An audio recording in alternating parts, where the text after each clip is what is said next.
Nasa higit 500,000 na mga botante ang posibleng hindi makaboto sa 2025 elections. Napag-alaman daw kasi ng COMELEC na maraming individual ang may multiple voter registration records.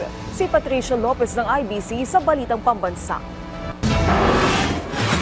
Higit kalahating milyong mga pangalan ng mga botante ngayon ang tatanggalin ng Commission on Elections para sa 2025 midterm polls. Napag-alaman kasi ng komisyon sa pamamagitan ng kanilang fingerprint identification system na ang mga ito ay may multiple voter registration records para sa paparating na halalan. Almost perfect science, sabi na nga po ng mga eksperto.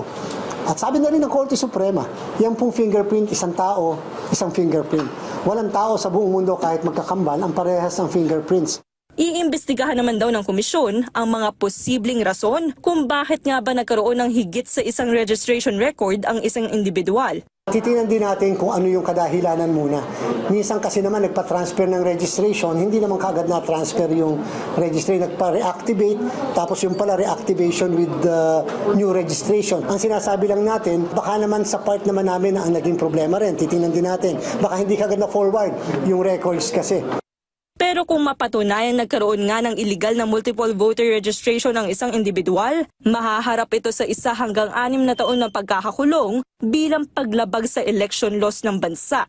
Magkakaroon naman din daw ng isang special meeting ang Election Registration Board o ERB sa buong bansa ukol sa usapin na ito. Lalo pa, kinakailangan nilang malinis ang listahan ng mga botante bago matapos ang Nobyembre. Mula sa IBC 13, Patricia Lopez para sa Balitang Pambansa.